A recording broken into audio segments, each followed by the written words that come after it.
एक अहम खबर यह आ रही है कि अपील मियां नवाज शरीफ की मंजूर कर ली गई है और मियां नवाज शरीफ को अल अजीजिया स्टील मिल रेफरेंस से भी बरी कर दिया गया है। अहम खबर है, अल अजीजिया स्टील मिल रेफरेंस से नवाज शरीफ की सजा के खिलाफ उन्होंने अपील दायर की थी। इस अपील पर समाअत हुई थी, दोनों तरफ से दलाइल दिए गए और अब खबर यह है कि मियां नवाज शरीफ को अल अजीजिया स्टील मिल्स रेफरेंस से भी बरी कर दिया गया है। तो ये एवनफील्ड रेफरेंस, अल अजीजिया रेफरेंस, मियां नवाज शरीफ को इन दोनों रेफरेंसेस में बरी कर दिया गया है। फ्लैगशिप रेफरेंस से तो ऑलरेडी नैब ने वापस ही ले ली थी।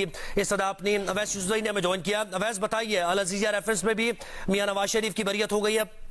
जी बिल्कुल, इस्लामाबाद हाई कोर्ट ने ये मुख्तसर फैसला अभी सुनाया है और इस्लामाबाद हाई कोर्ट ने अल अजीजिया रेफरेंस में नवाज शरीफ की सजा के खिलाफ अपील मंजूर कर ली है।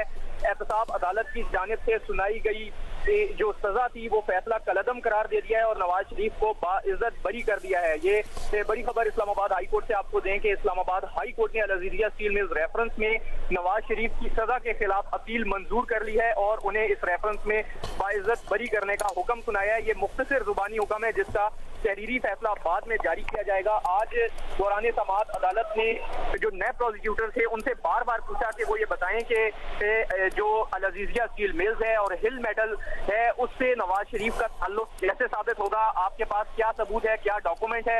इस पर नए प्रोसिक्यूटर की जानिब से ये अदालत को बताया गया कि उन्होंने GIT के सरबराह वाजिद जिया के एनालिसिस पर इन्हिसार किया था और जो उनका एनालिसिस था उसकी बुनियाद पर ही ये ट्रायल कोर्ट की जानिब से सजा सुनाई गई थी। इस पर चीफ जस्टिस आमिर फारूक ने ये रिमार्क दिए कि मफरूजे पर तो सजा नहीं सुनाई जा सकती। उन्होंने कहा कि हमें आप वो डॉक्यूमेंट्स दिखा दें जिसकी बुनियाद पर, जिसकी बेसिस पर ये नतीजा अखज किया था वाजिद जिया ने, लेकिन उनके पास इस तरह की कोई चीज, कोई डॉक्यूमेंट नहीं था मौजूद। अदालत ने दलाइल सुनने के बाद कुछ देर के लिए फैसला महफूज किया और उसके बाद ये फैसला कोर्ट में अनाउंस किया गया कि नवाज शरीफ को अल अजीजिया स्टील मिल्स रेफरेंस में बरी कर दिया गया है। जी, और अवैस ये भी बताइए कि ये नैब अदालत में वापस भेजने की जो इस्तदा की गई थी, इस पर क्या दलाइल दिए गए थे?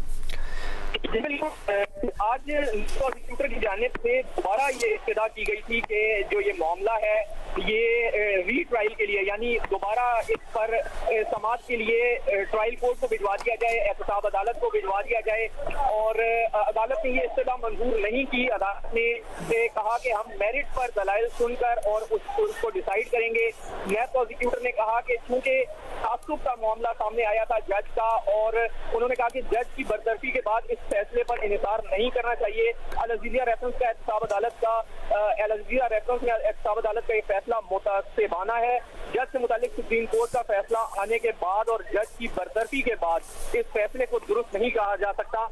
उन्होंने कहा कि इसीलिए हमने इस्तदा की थी कि ये मामला रीट्रायल के लिए। और सबूतों से मुताल्लिक उन्होंने कुछ नहीं कहा। जब वो रीट्रायल की बात कर रहे थे तो यही समझा जाए कि उनके पास कोई सबूत मौजूद है तो ये चाह रहे हैं रीट्रायल हो, लेकिन कोई सबूत से मुताल्लिक बात नहीं की नैब प्रोसिक्यूटर ने कि हमारे पास मौजूद है।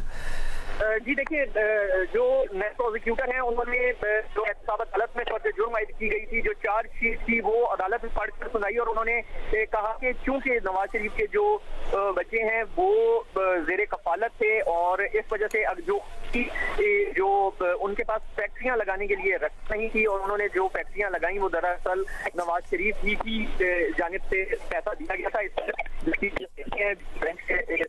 उन्होंने इस्तफसार किया कि आप ये बताएं कि ये पैसा किस तरह सऊदी अरब का और किस तरीके से ये फैक्ट्रियां लगाई गई, आप कोई कैसे दिखाएं, कोई चीज ऐसी जिससे नवाज शरीफ की मलकियत है ये, लेकिन ऐसी कोई चीज, कोई डॉक्यूमेंट नहीं कर सका। चीफ जस्टिस से कहना था आप ये बताएं वो कौन से शवाहिद हैं जिनसे आप इनका ताल्लुक इस केस से जोड़ रहे हैं। जायदादों की मालियत का तयन करने से मुतालिक कोई दस्तावेज है, रिकॉर्ड पर कोई सबूत है, कोई गवाह है, आप बताएं अल अजीजिया स्टील मिल्स कब लगाई गई, नवाज शरीफ के साथ इसका क्या ताल्लुक है। और इस हवाले से मुख्तलिफ हालात जो है बेंच की जानिब से वो किए जाते रहे मगर नए प्रोसिक्यूटर के पास इस सवाल के, इन तमाम सवालों का कोई जवाब नहीं था। उन्होंने कहा कि GIT सरबराह वाजिद जिया के जो एनालिसिस है उन्हीं पर इन्हिसार किया गया और अदालत ने उसे दुरुस्त तस्लीम नहीं किया। अदालत ने अमजद परवेज एडवोकेट के जो दलाइल थे जो गुज़िश्ता समाअत पर उन्होंने दिए थे और आज भी उनके दलाइल जारी रहे, उनका ये कहना था कि जो नैब है उन्होंने इन्हिसार किया हुसैन नवाज की जानिब से सुप्रीम कोर्ट में जमा कराई गई एक CMA जो मुतफरिक दरखास्त थी उस पर। और उन्होंने कहा कि असूल ये है कि जो कोई डॉक्यूमेंट किसी एक केस में शवाहिद के तौर पर पेश हो वो दूसरे केस में पेश नहीं किया जा सकता। उन्होंने ये भी कहा कि जिस CMA पर इन्हिसार किया, जिस मुतफरिक दरखास्त पर इन्हिसार किया, उस मुतफरिक दरखास्त को ट्रायल कोर्ट ने अपने रिकॉर्ड का हिस्सा ही नहीं बनाया। उनका ये भी कहना था कि जो CMA जिस पर इन्हिसार ये कर रहे हैं उस CMA में भी ये कहीं नहीं लिखा हुआ कि जो ये मलकियत है वो नवाज शरीफ की है, बल्कि उससे इनकार किया गया है। अदालत ने दलाइल सुनने के बाद कुछ देर के लिए फैसला महफूज किया था जो अब सुना दिया, मियां नवाज शरीफ को बरी कर दिया। वैसे ये बताइए कि अब फ्लैगशिप रेफरेंस भी खत्म हो गया, एवनफील्ड भी, अल अजीजिया भी, अब मियां नवाज शरीफ पर कोई मुकदमा नहीं है? जी बिल्कुल इसी तरह है। अब उनका एक केस जो है वो ट्रायल की स्टेज पर है। जो तोशाखाना रेफरेंस जो गाड़ियों से मुताल्लिक है वो एहतसाब अदालत में मामला पेंडिंग है, क्योंकि उस केस में उनको सजा नहीं हुई थी। उनकी गैर मौजूदगी में ये रेफरेंस दायर किया गया था एहतसाब अदालत में, और चूंकि वो मुल्क से बाहर थे इसलिए उनकी गैर हाजिरी में उनको इश्तिहारी करार दिया था। लेकिन जब वो वतन वापस आए तो उन्होंने एहतसाब अदालत के सामने सरेंडर किया, कोर्ट में पेश हुए, जिसके बाद उनके जो वारंट गिरफ्तारी थे वो मनसूख कर दिए गए, उनका इश्तिहारी का स्टेटस खत्म कर दिया गया और वो उसमें इस वक्त उनका स्टेटस मुल्जिम का है, एक्यूज का है, उसमें वो सजा याफ्ता नहीं है। और जो उनको सजाएं हुई थी दो रेफरेंसेस में, उन दोनों रेफरेंसेस में वो बरी हो चुके हैं। एवनफील्ड रेफरेंस में एहतसाब अदालत ने उन्हें 10 साल कैद की सजा सुनाई थी, जिसे इस्लामाबाद हाई कोर्ट ने कुछ दिन कबल कलअदम करार दिया था। और अब अल अजीजिया स्टील मिल्स रेफरेंस में जिसमें एहतसाब अदालत की जानिब से 7 साल कैद की सजा नवाज शरीफ को सुनाई गई थी, वो भी फैसला कलअदम कर दिया गया है और नवाज शरीफ को उसमें भी बाइज्जत बरी किया गया है। जी अवैस, बहुत शुक्रिया, आपने हमें वक्त दिया।